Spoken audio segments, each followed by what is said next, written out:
வணக்கம் பிள்ளைகளே. கல்வி அமைச்சும் தேசிய கல்வி நிர்வாகமும் இணைந்து நடாத்தும் குருகுலம் நிகழ்ச்சியினூடாக உங்களை மீண்டும் சந்திக்கின்றேன்.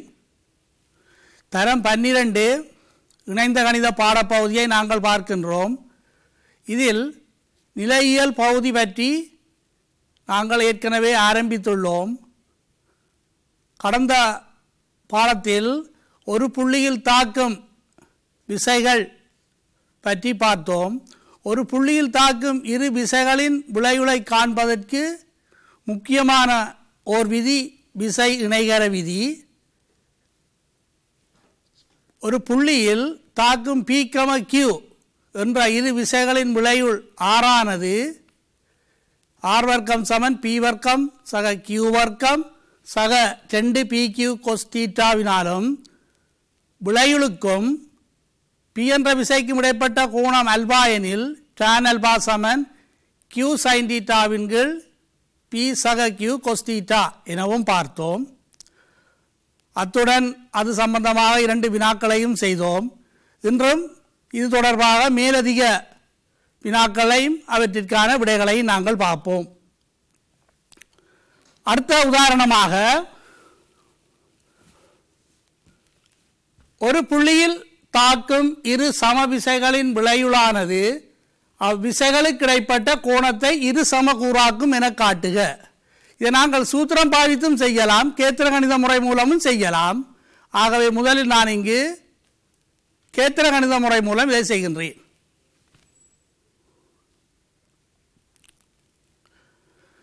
இதற்கான நிறுவல்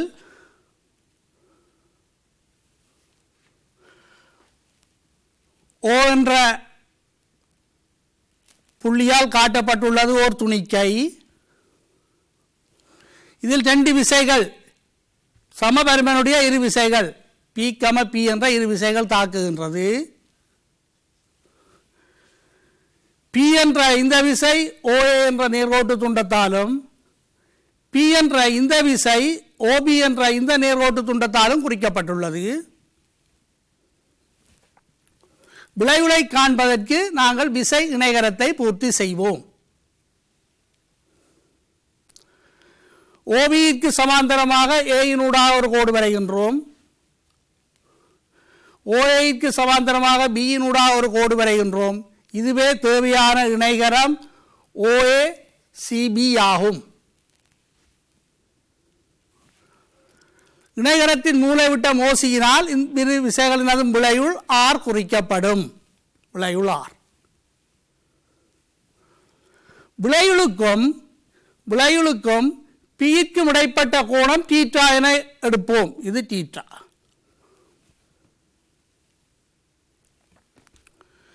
கேள்வி அடையாளமிடப்பட்ட இந்த பக்கம் யாதாக இருக்கும்? எதிர்ப்பக்கங்கள் சமன் என்பதற்கேற்ப இது P என்ற பருமன். ஆகவே இதுவும் P என்ற பருமன் ஆகும்.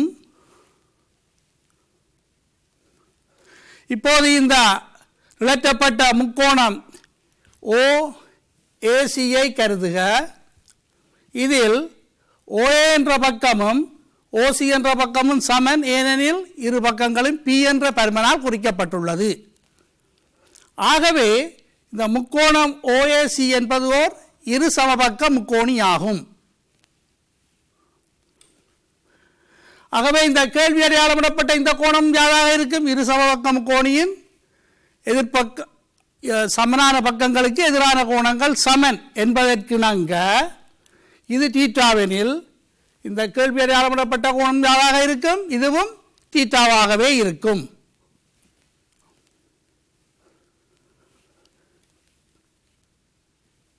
கேள்வி அடையாளமிடப்பட்ட இந்த கோணம் யாராக இருக்கும்? OB என்ற நேர்கோடும் ஏசி என்ற நேர்கோடும் ஒன்றுக்கொன்று சமாந்தரமாகவே ஒன்றுவிட்ட கோணங்கள் சமன் என்பதற்கிணங்க கேள்வி அடையாளமிடப்பட்ட இந்த கோணமும் எங்களுக்கு தீட்டாவாக இருக்கும். ஆகவே கோணம் ஏஓசியும் கோணம் பிஓசியும் ஒன்றிற்கொன்று சமன். கோணம் ஏஓசி சமன் கோணம் பிஓசி ஆகும். எனவே விளைவுளானது விசைகளுக்கிடையேயான கோணத்தை இருகூறாக்குகின்றது. இரு சம விசைகள் ஒரு புள்ளியில் தாக்கும் போது. இதனை நீங்கள் சூத்திரம் பாவித்தும் செய்யலாம். இது கேத்திர கணித முறை மூலமான நிறுவல். இன்னொரு உதாரணம் பார்க்க இருக்கின்றோம்.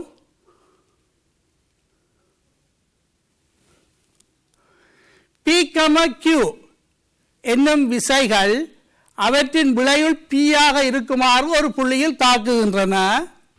Q மாறாதிருக்க P இரட்டிக்கப்படின்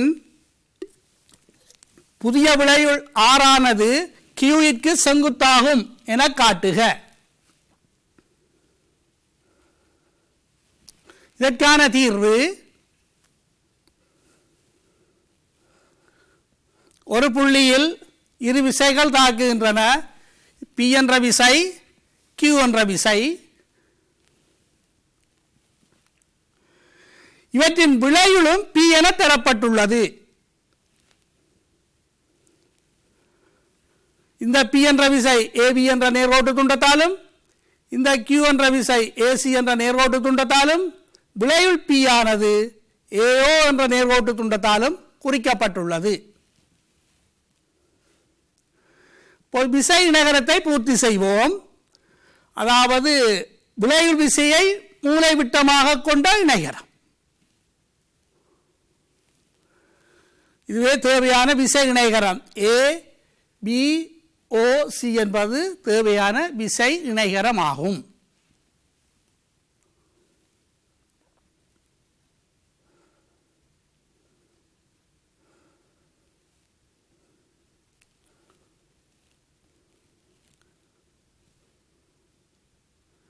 இப்போது விசை P ஆனது இரட்டிக்கப்படுகின்றது என தரப்பட்டுள்ளது. விசை P இரட்டிக்கப்படுகிறது. விசை P என்றது இப்போது கேன்சல் ஆகப்பட்டு இருக்கின்றது Q என்ற விசை இருக்கின்றது. இது முன்னைய விசைகளின் விளைவுள். இப்போது P ஆனது இரட்டிக்கப்படுகின்றது அதே திசையில் 2P ஆகும். இப்போது இந்த துணிக்கையில் தாக்குகின்றது ரெண்டு விசைகள், ஒன்று Qவும் இதில் 2P என்ற விசையும். இந்த 2P என்ற இந்த விசை AD என்ற நேர்கோட்டு துண்டத்தால் காட்டப்பட்டுள்ளது. ஆகவே விசை இணைகரத்தை பூர்த்தி செய்கின்றோம். புதிய விசைகளுக்கு, புதிய விசைகள் இந்த Qவும் 2Pக்கும் நாங்கள் விசை இணைகரத்தை பூர்த்தி செய்கின்றோம். இந்த விசை, இந்த இணைகரம் முன்னைய தொகுதி விசைகளுக்குரிய விசை இணைகரம். இப்போது இந்த Q என்ற விசைக்கும் 2P என்ற விசைக்கும் ஆன விசை இணைகரத்தை பூர்த்தி செய்கின்றோம். விளைவுளை காண்பதற்கு அந்த இணைகரம் ACED ஆகும். மூலைவிட்டத்தால் இந்த புதிய தொகுதி விசைகளின் விளைவுள் R தரப்படுகின்றது.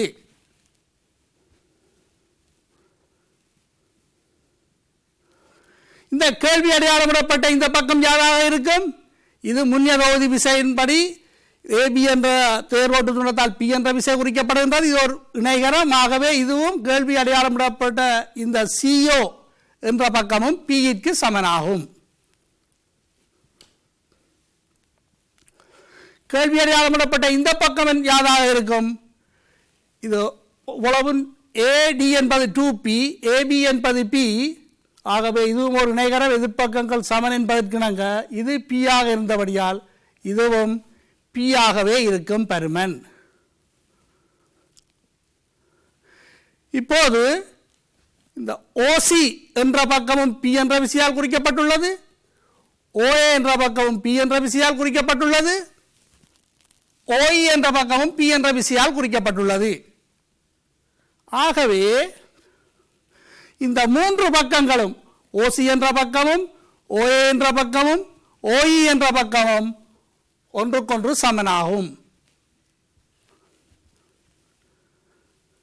எனவே ஓவை மையமாக உடைய வட்டம் CAE என்ற புள்ளிகளினோடு செல்லும். ஏனெனில் இது ஓவை மையமாக இருந்தால் ஆரைகள் சம என்பதற்கேற்ப இது மூன்றை நாங்கள் ஆரையாக கொண்டால் கட்டாயம் ஓவை மையமாக உடைய வட்டம் இந்த CAE என்ற புள்ளிகளினோடு செல்லும்.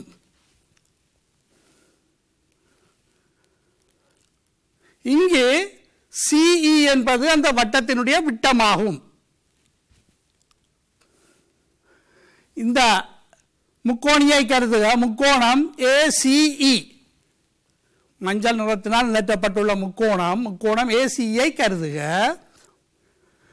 இதில் இந்த CAE என்ற கோணத்தின் பருமன் யாதாக இருக்கும்?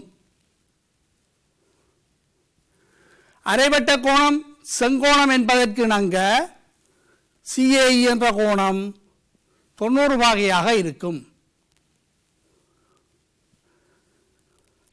ஆகவே AE என்ற இந்த நேர்கோடும் AC என்ற இந்த நேர்கோடும் ஒன்றிற்கொன்று செங்குத்து ஆகும். AE என்ற நேர்கோட்டு துண்டத்தால் குறிக்கப்படுகின்றது R என்ற விசை, AC என்ற நேர்கோட்டு துண்டத்தால் குறிக்கப்படுகின்றது Q என்ற விசை. ஆகவே R என்பது Qவிற்கு செங்குத்தாகும். இதுதான் கேட்கப்பட்ட வினா. புதிய விளைவுள் R ஆனது Qவிற்கு செங்குத்தாகும் என காட்டுக. ஓகே, இது சம்பந்தமாக இன்னும் ஒரு உதாரணங்கள் பார்க்கவிருக்கின்றோம். சம பருமன்களையுடைய இரு விசைகள் 2α கோணத்தில் தாக்கும் போதுள்ள விளைவுளின் பருமன் விசைகளுக்கு இடைப்பட்ட கோணம் 2β ஆக உள்ள விளைவுளின் பருமனின் இருமடங்கு எனில் cosα சமன் 2 cosβ என காட்டுக. இதற்கான தீர்வு ஒரு புள்ளியில் தாக்கும் 2 விசைகள் P, சமபருமனுடைய இரு விசைகள் 2α இடைக்கோணத்தில் தாக்குகின்றது. 2 விசைகளுக்கும் இடைப்பட்ட கோணம் 2α.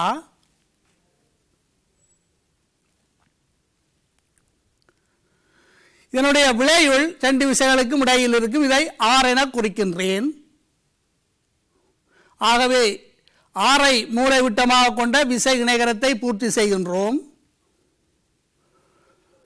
விளைவுளின் பருமனுக்கான சூத்திரம் R வர்க்கம் சமன் P வர்க்கம் சக Q வர்க்கம் சக 2PQ cosθ என்பதை பாவிக்கும் போது இங்கு Pயும் Qவும் P என்ற பருமனுக்கு சமன்.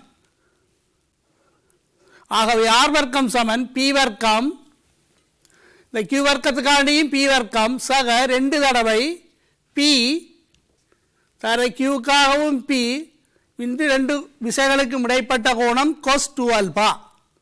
2 விசைகளுக்கும் இடைப்பட்ட கோணம் 2α. ஆகவே cos 2α. இதை நாங்கள் சுருக்கும் போது P வர்க்கம் சக P வர்க்கம் 2P வர்க்கம் 2P into P 2P வர்க்கம் cos 2α. இங்கே 2P வர்க்கம் என்பதை நாங்கள் பொது உறுப்பாக எடுக்கும் போது R வர்க்கம் சமன் 2P வர்க்கம் into 1 plus cos 2α. இதை சமன்பாடு 1 என கொள்வோம். இப்போது இரண்டாவது தரவின்படி 2 விசைகளும் தாக்குகின்றது. சமபருமனுடைய இரு விசைகள் P, P. இவைகளுக்கு இடைப்பட்ட கோணம் 2β. ஆகவே விசை இணைகரத்தை பூர்த்தி செய்கின்றேன். இங்கே இந்த விளைவுளின் பருமன் எங்களுக்கு தரப்பட்ட தரவின்படி முதல் தொகுதி பார்க்கும் போதுள்ள விசைகளின் விளைவுளின் பருமன் விசைகளுக்கு இடைப்பட்ட கோணம் 2β ஆக உள்ள விளைவுளின் பருமனின் இருமடங்கு. முதல் தொகுதி விளைவுள் இரண்டாவது தொகுதி விளைவுளின் இருமடங்கு. அதாவது இரண்டாவது தொகுதி விளைவுள் முதலாவது தொகுதி விளைவுளின் அரை மடங்கு. ஆகவே முதல் தொகுதி விளைவுள் R என்றபடியால் இரண்டாவது தொகுதியில் விளைவு எவ்வளவாக இருக்கும்? R/2 ஆக இருக்கும். மீண்டும் இந்த தொகுதி விளைவுகளுக்கு இந்த சூத்திரத்தை பாவிக்கின்றேன். ஆர் வர்க்கம் சமன் பி வர்க்கம் சக கியூ வர்க்கம் சக 2pq cos θ. ஆறுக்காக r/2 முழுவதின் வர்க்கம் சமன் பி வர்க்கம் சக கியூக்காகவும் பி வர்க்கம் சக 2p கியூக்காகவும் p. இப்போது இடைப்பட்ட உடன் 2β, ஆகவே cos 2β. இதை மேலும் சுருக்கும் போது r வர்க்கத்தின் கீழ் 4 சமன் பி வர்க்கம் சக பி வர்க்கம் 2p வர்க்கம் சக 2p வர்க்கம் cos 2β. இதை மேலும் சுருக்கும் போது 4 வலது கை பக்கம் பெருக்கப்படும். இங்கு 2p வர்க்கத்தை பொதுவாக எடுப்போம். 2p வர்க்கம் இன்று 4 8p வர்க்கம் அடைப்பு குறிக்கில் 1 சக cos 2β. இதை சமன்பாடு 2 என கருதுவோம். ஓராவது சமன்பாட்டையும் இரண்டாவது சமன்பாட்டையும் கருதுக. ஓராவது சமன்பாட்டின்படி r வர்க்கம் என்பது 2p வர்க்கம் into 1 plus cos 2α. இரண்டாம் சமன்பாட்டின்படி r வர்க்கம் என்பது 8p வர்க்கம் into 1 சக cos 2β. ஆகவே நாங்கள் r வர்க்கத்தை நீக்கும் போது 2p வர்க்கம் into 1 சக cos 2α சமன் 8p வர்க்கம் into 1 சக cos 2β ஆகும்.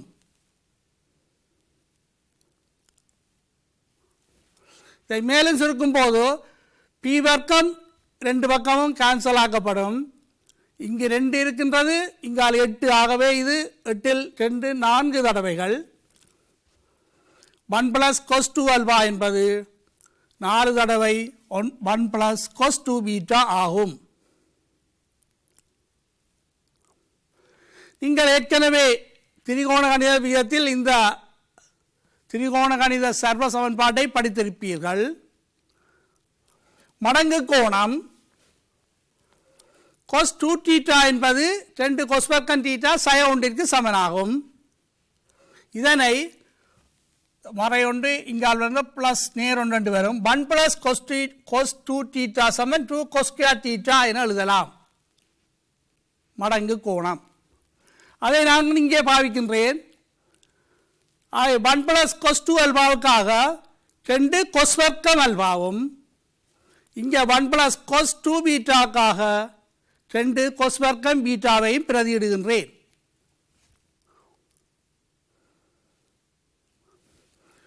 இது 2 cos வர்க்கம் அல்பா, இது 4 தடவைகள் அடைப்பு குறிக்குள் உள்ளது 2 cos வர்க்கம் பீட்டா. இதை மேலும் சுருக்கும் போது cos வர்க்கம் அல்பா சமன் 2 தடவை 2 பக்கமும் கேன்சல் ஆகப்படும் 4 cos வர்க்கம் பீட்டா. ஆகவே 2 பக்கம் வர்க்க மூலம் எடுக்கும் போது cos அல்பா சமன் 2 cos பீட்டா ஆகும். இங்கே கூர்ங்கோணங்கள் என்றபடியால் நாங்கள் மறைப்பெருமானத்தை கருதவில்லை. cos அல்பா சமன் 2 cos பீட்டா. இதுதான் எங்களை நிறுவ சொல்லி கேட்ட வினா. இன்னொரு உதாரணம், 4வது உதாரணம். 2p, p ஆகிய விசைகள் ஒரு புள்ளியில் தாக்குகின்றன. முதலாவது விசை இரட்டிக்கப்படுவதுடன்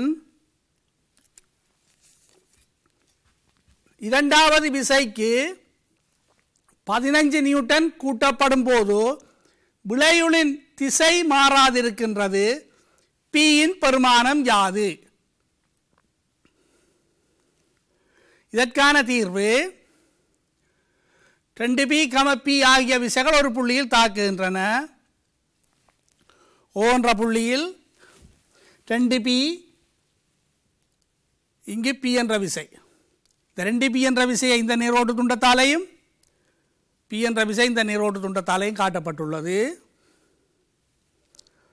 p என்ற விசை OA என்ற நேரோட்டு துண்டம், 2p என்ற விசை OB என்ற நேரோட்டு துண்டம். விசை இணைகரத்தை பூர்த்தி செய்வோம். விளைவுளை காண்பதற்கு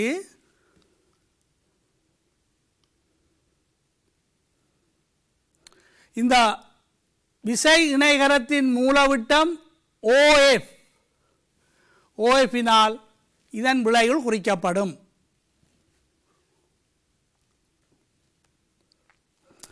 இப்போது புதிய விசைகள் தொழிற்படுகின்றது. புதிய தொகுதி விசை, இது முதலாவது சந்தர்ப்பம். அடுத்த தொகுதி விசைகள், ஆகவே முதலாவது விசை இதெல்லாம் எடுத்தாச்சு. இரண்டாவது தொகுதி விசை 2p என்ற விசை 2 மடங்காக்கப்படுகின்றது. ஆகவே 2p என்ற விசை 4p ஆகும்.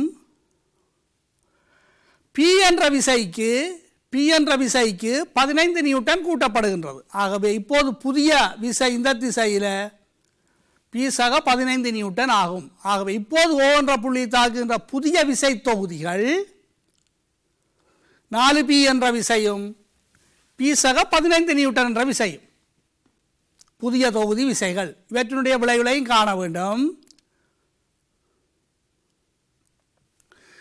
இவற்றின் விளைவுள் முந்தைய விளைவுகளின் திசையிலேயே இருக்கின்றது என தரப்பட்டுள்ளது. ஆகவே இப்போது இந்த 2 விசைகளுக்குமான விளைவுகள் நிச்சயம் முன்னைய விளைவுகளின் திசை வழியே தான் இருக்கும். விளைவுகளின் திசை மாறாதிருக்கின்றது என தரப்பட்டுள்ளது. ஆக இப்போதைய விளைவுகளும் இந்த திசை வழியே தான் இருக்கும்.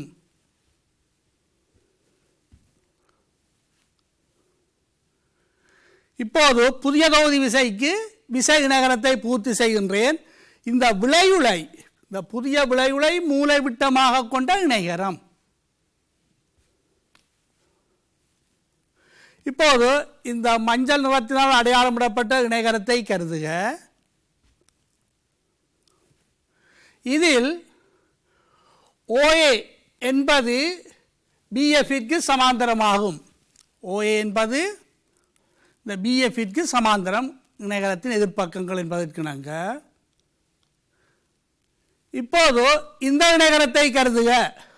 வெளிர் நீளத்தினால் நிலற்றப்பட்ட இணைகரம். இந்த இணைகரத்திலும்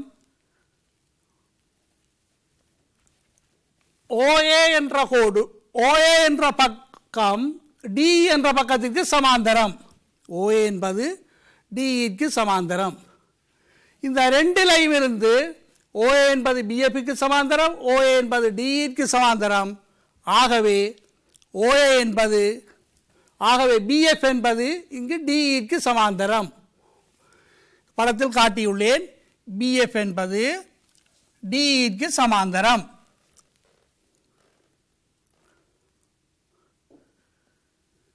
ஆனால் OBயும் BDயும் ஒன்றுக்கொன்று சமன். முதல் இதில் 2p, இப்போது இங்கு 4p விசை.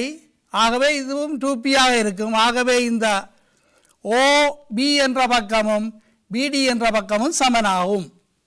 அடையாளமிடப்பட்டுள்ளது. இப்போது இந்த முக்கோணத்தை கருதுக. முக்கோணம் OEDயை கருதுக. இதில் B என்பது ODயின் நடுப்புள்ளி. BE BF Dக்கு சமாந்தரம். ஆகவே நாங்கள் என்ன தேற்றம் பாவிக்கலாம்? நடுப்புள்ளி தேற்றத்தின் மறுதலை. முக்கோணியொன்றின் ஒரு பக்கத்தின் நடுப்புள்ளி கூடாக அடுத்த பக்கத்திற்கு சமாந்தரமாக வரையப்படும் நேர்கோடு மூன்றாவது பக்கத்தை இருகூறிடும். நடுப்புள்ளி தேற்றத்தின் மறுதலையின்படி இந்த BF என்ற கோடு இந்த OE என்ற பக்கத்தை இருகூறிடும். அதாவது F என்பது இந்த OEயின் நடுப்புள்ளியாகும். அதாவது OF என்ற தூரமும் FE என்ற தூரமும் சமன். நடுப்புள்ளி தேற்றத்தின் மறுதலையின் படி.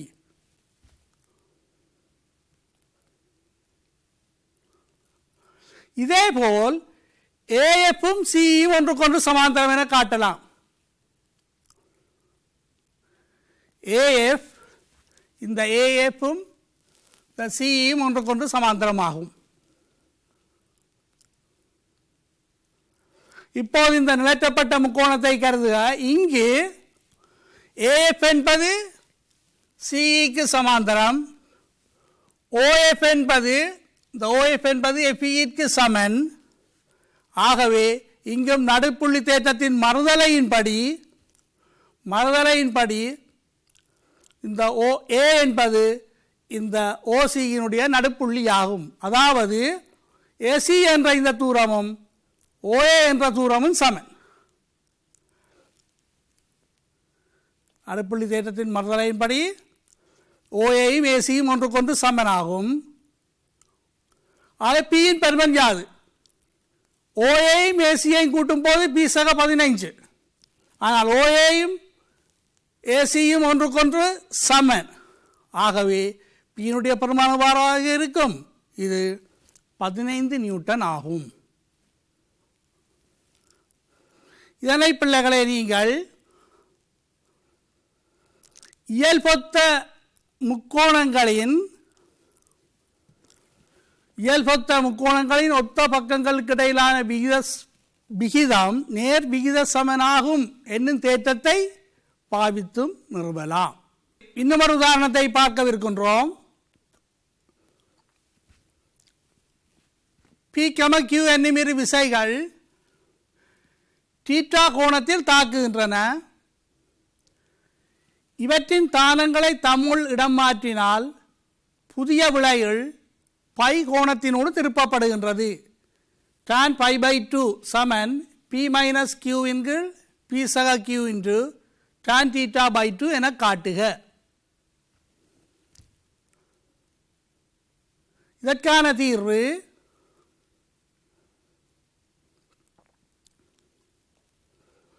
ஒரு புள்ளியில் ஏ என்ற புள்ளியில் ஒரு துணிக்கை நாங்கள் இங்கே என்ற ஒரு புள்ளியாக கருதுகின்றோம். துணிக்கையில் தாக்கும் விசைகள் உண்மையில் அது ஒரு புள்ளியில் தாக்குகின்ற விசை.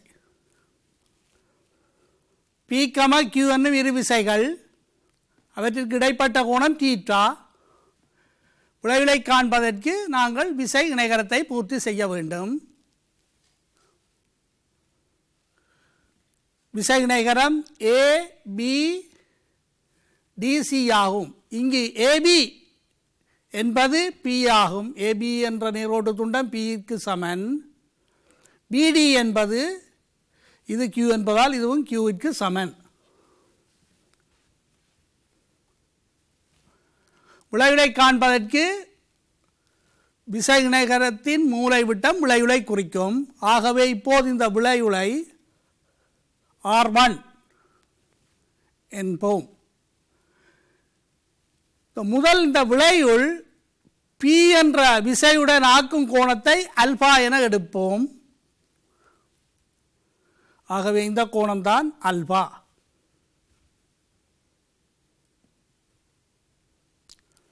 இப்போது விசைகள் தம்முள் இடம் மாற்றப்படுகின்றது. அதாவது கியூ என்ற விசை உள்ள இடத்தில் பியும் பி என்ற விசை உள்ள இடத்தில் இந்த கியூவும் பெறுகின்றது. தம்முள் இந்த விசைகளை இடம் மாற்றுகின்றோம். புதிய விசை தொகுதி இடம் மாற்றினால் இவ்வாறு இருக்கின்றது. இடம் மாற்றுவதற்கு முன்னம் இங்கே கியூவும் இங்கே பியும் இருந்தது. இடம் மாற்றிய பிறகு இந்த இடத்துல பியும் இந்த இடத்துல கியூவும் வருகின்றது. இப்போது விளைவுள் புதிய விளைவுளாக இருக்கும். இங்கு R1 என்பது முன்னைய தொகுதி விசைகளின் விளைவுள். இப்போது இங்கு Q என்ற விசை AG என்ற நேர்கோட்டு துண்டத்தாலும் P என்ற விசை AF என்ற நேர்கோட்டு துண்டத்தாலும் காட்டப்பட்டுள்ளது. புதிய விளைவுகளை காண்பதற்கு விசை இணைகரத்தை பூர்த்தி செய்கின்றேன். விசை இணைகரம் AGHF.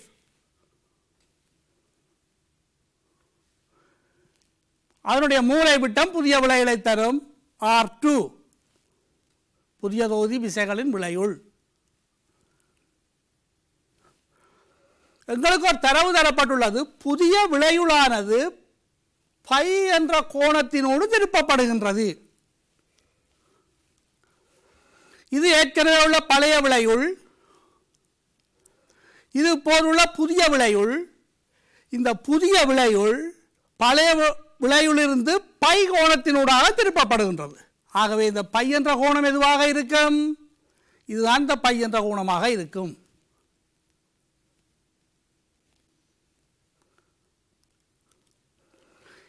FAH என்ற கோணத்தின் பருமன் யாது? இங்கு பச்சை நிற கேள்வி அடையாளத்தால் இடப்பட்டுள்ளது. FAH என்ற கோணத்தின் பருமன் யாராக இருக்கும்? முன்னைய சந்தர்ப்பத்தில் பி என்ற விசைக்கும் விளையுளுக்கும் இடைப்பட்ட கோணம் ஆல்பா. இப்போதும் இங்கு பி இருக்கு, இங்கு விளையுள். ஆகவே இதுக்கும் விளையுளுக்கும் இடைப்பட்ட இந்த கோணம் கேள்வி அடையாளம் இடப்பட்டது. கட்டாயம் இதுவும் எவ்வாறு இருக்கும்? அல்பாவாக இருக்கும். இந்த கோணமும் அல்பா.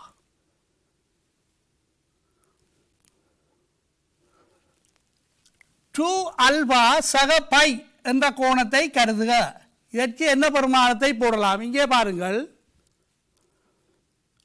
இது அல்பா, இங்கும் அல்பா, இந்த கோணம் பை.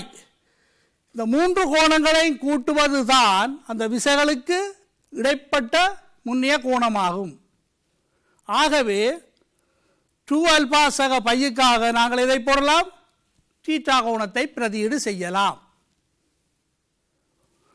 2 அல்பா பிளஸ் பை என்பது தீட்டாவிற்கு சமனாகும். ஆகவே தீட்டா என்பது 2 அல்பா சக பை.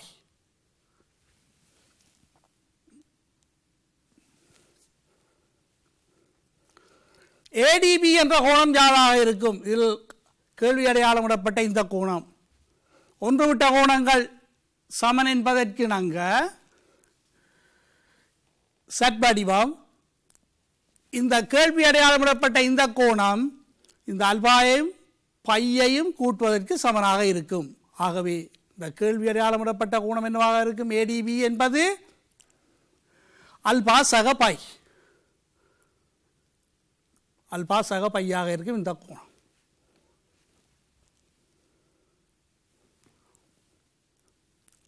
இப்போது இந்த முக்கோணத்துக்கு வெளிர் நீளத்தால் நிலத்தப்பட்ட இந்த முக்கோணத்துக்கு நான் சைன் விதி பாவிக்கின்றேன். முக்கோணம் ADBக்கு சைன் விதி.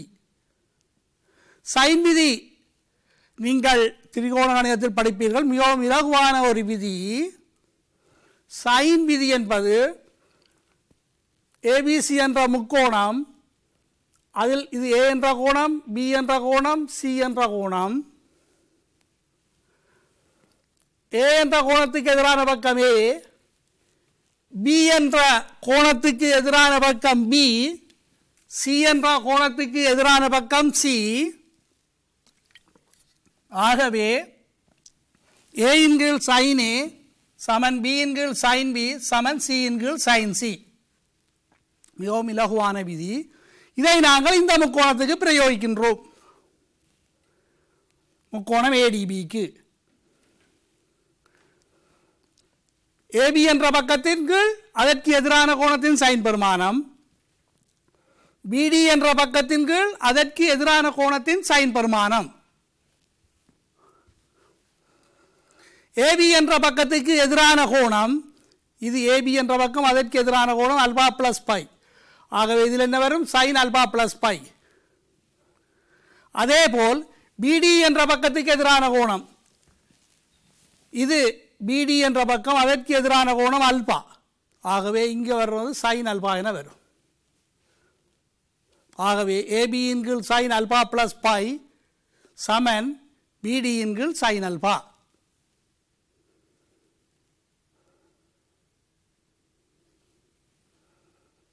சைன் விதியை பாவித்து ABக்காக Pயையும் ABக்காக Pயையும் BDக்காக Qயையும் பிரதியிடலாம். ஆகவே AB என்பது P இன் கீழ் sine alpha plus pi, Q இன் கீழ் சைன் அல்பா.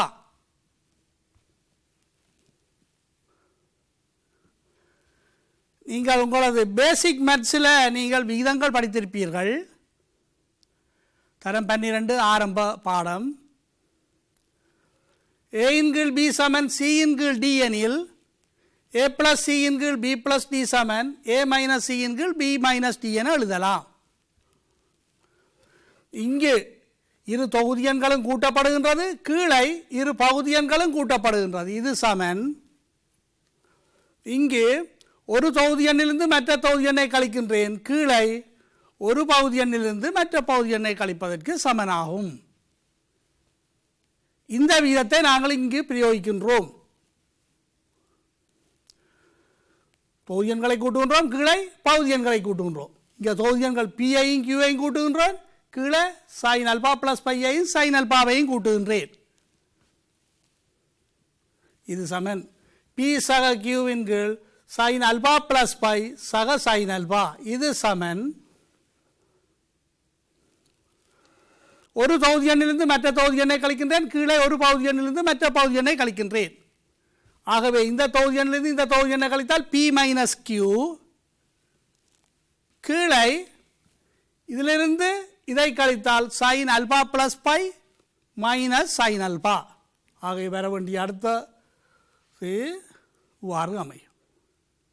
பி சக கியூவின் கீழ் sin alpha plus பை சக sin alpha சமன் பி மைனஸ் கியூவின் கீழ் sin alpha plus pi minus sin alpha.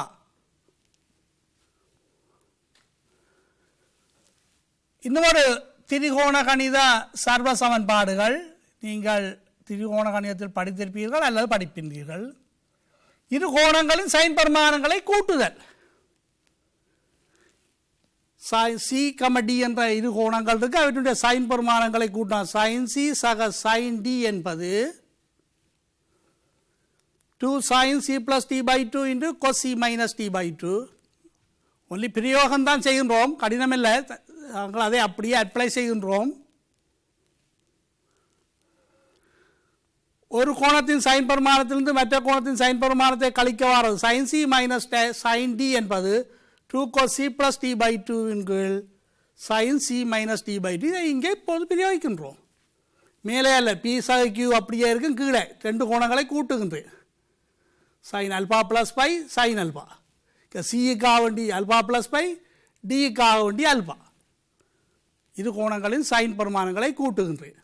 ஆகவே இந்த முதலாவது சூத்திரத்துக்கு நாங்கள் இங்கே கீழே உள்ள பகுதி எண் எவ்வாறு வரும்?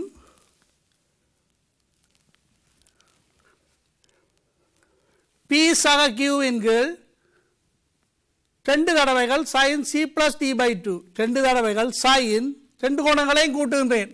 அல்பா பிளஸ் பை சக அல்பா, அல்பா பிளஸ் பை சக அல்பா பை 2 இன்டு அடுத்ததாக cos c minus D pi 2. ஆகவே cos alpha plus pi minus alpha pi 2. இது சமன். அடுத்ததாக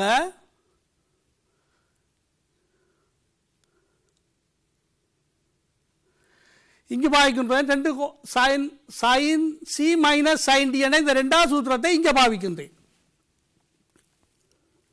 2 cos c plus t by 2 into sin c minus t by 2. ஆகவே 2 cos c plus t by 2 ரெண்டு கோணங்களையும் கூட்டுகின்றேன். Alpha plus pi சக alpha pi 2 into sin c minus t by 2 sin c minus t alpha plus pi minus alpha pi 2. இதனுடைய பிரயோகங்கள் மிகவும் இலகுவான விடயம்.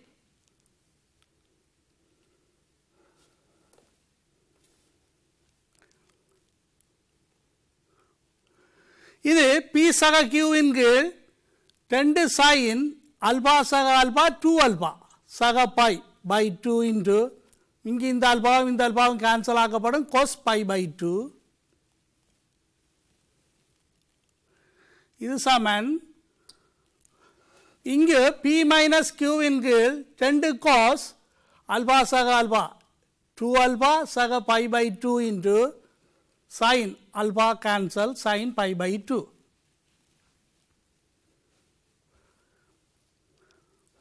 உங்களுக்கு ஏற்கனவே நாங்கள் 2 அல்பா சக பை என்பது தீட்டா என காட்டியுள்ளோம். ஆகவே இங்கு 2 அல்பா சக பையுக்காக நான் தீட்டாவை பிரதியிடுகின்றேன்.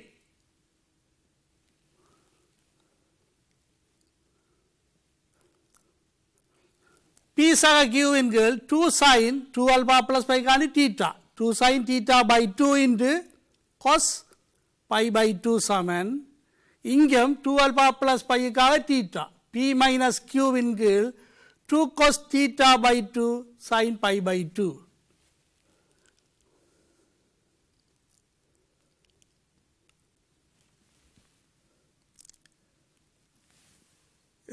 இதிலிருந்து புறப்பட்டது. மேலும் சுருக்கும் போது பி சக கியூ என்கிற பி மைனஸ் கியூ இங்கு பெருக்கப்பட்டது இங்கு வந்து பிரிக்கப்படுகின்றது குறுக்கு பெருக்கத்தின்படி. இங்கு 2 sin theta by 2 cos pi by 2 என்பது வலது கை பக்கம் பெருக்கப்படுகின்றது. ஆகவே இந்த ரெண்டும் கேன்சல் ஆக்கப்படும். ஆகவே sin theta by 2 cos pi by 2 இன் கீழ் cos theta by 2 sin pi by 2 ஆகும். P சக Q இன் கீழ் P மைனஸ் Q என்பது.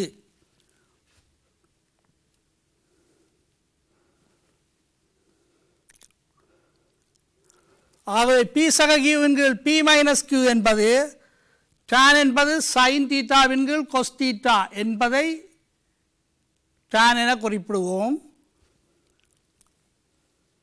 ஆகவே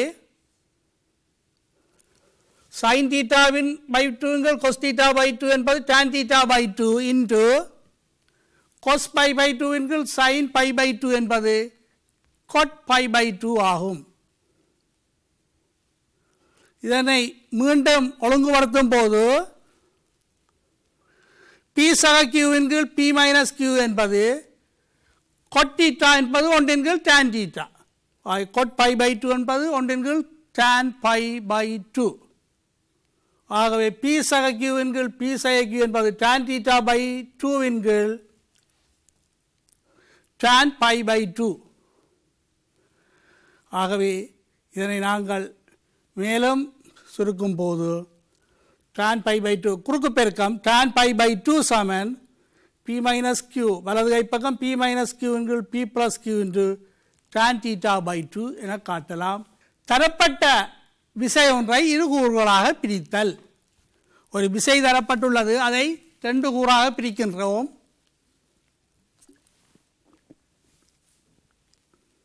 விசையானது இரு வழிகளில் பிரிக்கப்படலாம். தரப்பட்ட ஒரு விசையை 2 வழிகளில் பிரிக்கலாம். முதலாவது வகை ஒன்றிற்கொன்று செங்குத்தான இரு திசைகளில் பிரித்தல்.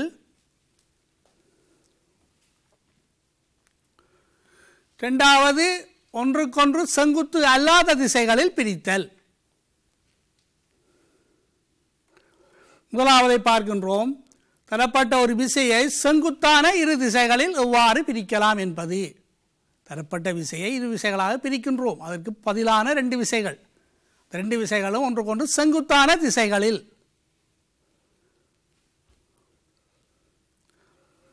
F என்பது புள்ளி ஒன்றில் தாக்கும் ஒரு விசை என்க. இவ்விசையானது OA என்ற நேர்கோட்டு துண்டத்தால் குறிக்கப்படுகின்றது. இந்த விசையும் ஒரு நேர்கோட்டு துண்டத்தால் குறிக்கப்படும் என்று நாங்கள் ஆரம்பத்தில் பார்த்தோம்.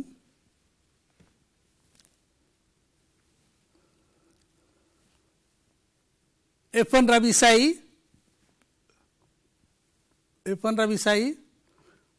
OA என்ற நேர்கோட்டு துண்டத்தால் குறிக்கப்படுகின்றது.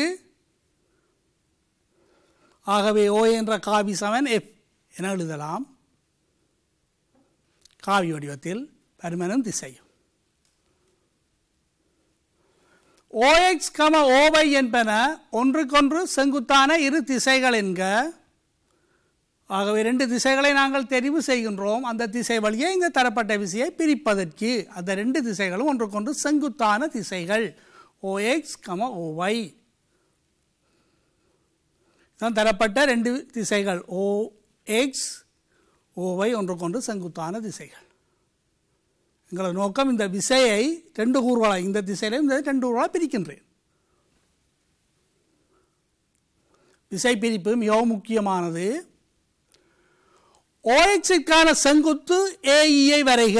அதாவது ஏயிலிருந்து இதுக்கு ஒரு செங்குத்து வரைகின்றேன். அந்த செங்குத்து AE.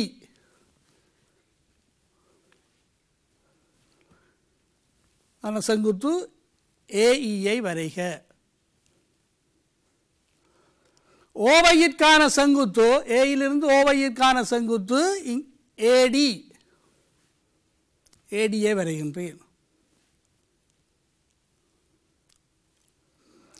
AOE தீட்டா என எடுப்போம். கோணம் AOE சமன் தீட்டா. இந்த கோணத்தை தீட்டா என எடுப்போம். தீட்டா என்ற இப்போது இந்த முக்கோணியை கருதுக. முக்கோணம் AOE இது ஒரு செங்கோண முக்கோணி. மஞ்சள் நிறத்தினால் நிலற்றப்பட்ட முக்கோணி AOE இது ஓர் செங்கோண முக்கோணி. திரிகோண கணித வியத்தை பாவிக்கும் போது கொஸ் தீட்டா இந்த கோணத்தினுடைய கொஸ் பெருமானம் அயல் பக்கத்தின் கீழ் செம்பக்கம். ஆகவே கொஸ் தீட்டா என்பது அயல் பக்கம் OE இன் கீழ்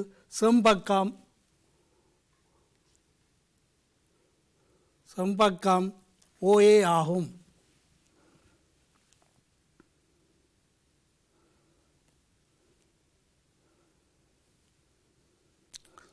ஆகவே குறுக்கு பெருக்கம் OE என்பது OA கொஸ் தீட்டாவாகும்.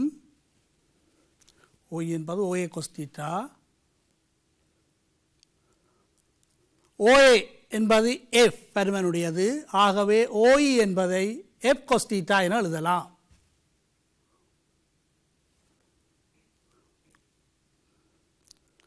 இப்போது இந்த முக்கோணத்தை கருதுக. முக்கோணம் AOD நிலைத்தப்பட்டுள்ளது. முக்கோணம் AOD இதுவும் ஒரு செங்கோண முக்கோணி. திரிகோண கணித வியத்தை பாவிக்கலாம். இந்த கோணத்தின் சைன் பெருமானம் எதிர்பக்கத்தின் கீழ் செம்பக்கம். எதிர்பக்கம் என்பது இந்த OD, செம்பக்கம் என்பது OA. அது சைன் தீட்டா என்பது OD இன் கீழ் OA. குறுக்கு பெருக்கம் OD சமன் OA சைன் தீட்டா. ஆகவே OD என்பது F சைன் தீட்டாவாகும். OAக்காக F-ஐ பிரதியிடுகின்றேன். ஆகவே OX, OY திசைகளின் வழியே F-இன் பிரிக்கப்பட்ட கூறுகள் X திசை வழியே OX திசை வழியே F கொஸ் தீட்டா, OY திசை வழியே F சைன் தீட்டா ஆகும். படத்திலே காட்டுகின்றேன். F என்ற விசை இப்போது ரெண்டு கூறாக பிரித்தால் இந்த திசையில் F கொஸ் தீட்டாவும் இங்கே F சைன் தீட்டாவும் ஆகும். இப்போ இதில் F என்ற விசை இல்லை. அந்த விசையைத்தான் இங்கே F கொஸ் தீட்டாவும் F சைன் தீட்டாவும் பிரித்துள்ளேன். F என்ற விசை இருந்தது. இப்போது F கொஸ் தீட்டாவும் F சைன் தீட்டாவும் என்ற இரு கூறுகளாக பிரிக்கலாம். ஒரு உதாரணம் ஒன்றை பார்ப்போம்.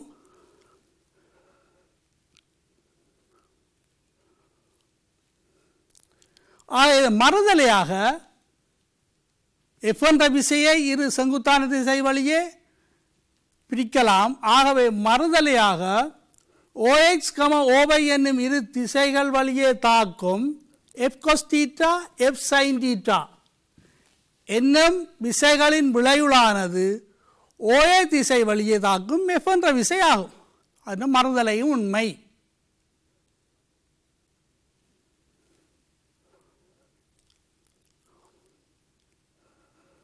ஒரு உதாரணம் ஒன்றை பார்ப்போம். சிறிய உதாரணம்.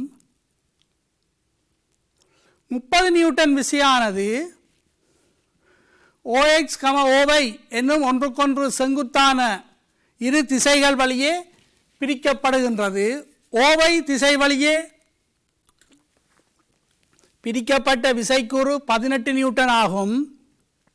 OX திசை வழியே பிரிக்கப்பட்ட விசைக்கூற்றின் பருமனையும் OX திசையுடன் இவ்விசையாக்கும் கோணத்தையும் காண்க.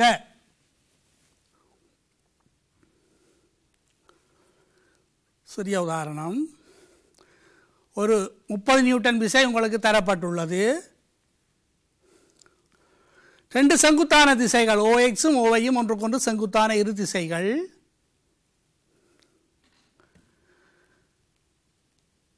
OY திசை வழியே பிரிக்கப்பட்ட கூறு 30 நியூட்டன் இல்லை. இந்த 30 நியூட்டனை தான் இப்போ இங்கே 18 நியூட்டன், இந்த திசையில் 18 நியூட்டன், இங்கே P என்ற விசையாலையும் பிரித்துள்ளேன். இப்போ இங்கே F என்ற விசை இல்லை. முதல் 30 நியூட்டன் விசை இருந்தது. இப்போது இந்த விசையை ரெண்டாக பிரிக்கின்றேன். இப்போது இந்த விசை இதில் இல்லை. அதுதான் ரெண்டு விசை கூறுகளாக பிரிக்கப்பட்டுள்ளது, 18 நியூட்டனும் P நியூட்டனுமாக.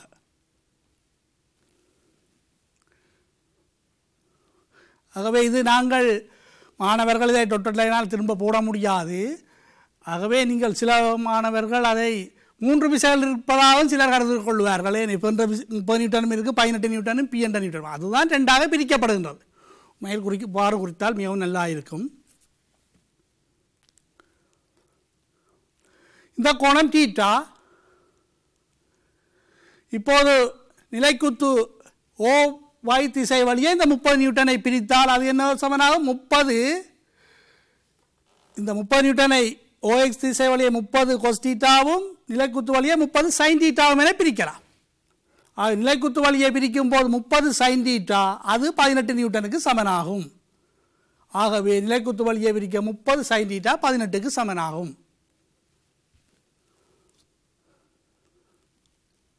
ஆகவே sin தீட்டா என்பது சுருக்கும் போது 18/30 sin தீட்டா, தீட்டா சமன் sin இன்வெர்ஸ் 3/5 என எழுதலாம். sin தீட்டா 3/5 என்றால் அதோட cos தீட்டா வர இருக்கும். இங்கே எதிர்பக்கம் 3 சொம்பக்கம் 5, ஆகவே மற்ற பக்கம் 4ஆக இருக்கும். ஆக cos தீட்டா சமன் 4/5. cos தீட்டா சமன் 4/5 ஆகும். ஆகவே கிடைத்திசையில் இப்போது பிரிக்கும் போது 30 நியூட்டனுடைய கிடைக்கூறு 30 cos தீட்டா அது பிக்கு சமனாகும். ஆகவே பி சமன் 30 cos தீட்டா, இது பி சமன் 30 தடவை cos தீட்டாவுக்காக 4/5 பிரதியிடலாம். ஆகவே 24 நியூட்டன் ஆகும். இதுவே பிரிக்கப்பட்ட கிடை OX வழியே பிரிக்கப்பட்ட கூறு 24 நியூட்டனும் ஆக்குகின்ற கோணத்தின் சைன் பெருமானம் 3/5 அல்லது தீட்டா சமன் sin இன்வெர்ஸ் 3/5 ஆகும். ஓகே, நல்லது பிள்ளைகளே, இத்துடன் இன்றைய பாடத்தை முடித்துக் கொள்கின்றோம். உங்களுக்கு இந்த பாடங்களை டிவி வழியே பார்க்க தவறவிட்டவர்களும் இதனை மீண்டும் பார்க்க விரும்பும் மாணவர்களும் NIயினுடைய யூடியூப் சேனலில் இந்த வீடியோக்களை நீங்கள் பார்த்துக்கொள்ளலாம். மீண்டும் மீண்டும் பார்த்து பயன்களை பெற்றுக்கொள்ளலாம். இந்த பாடத்தினுடைய இணைய முகவரி NIயின் வெப்சைட்டாக ni.lk, இதில் இதற்குரிய லிங்கை நீங்கள் பார்வையிட்டுக் கொள்ளலாம். மீண்டும் ஒரு பாட வேளையில் சந்திக்கின்றோம். வணக்கம் மாணவர்கள்.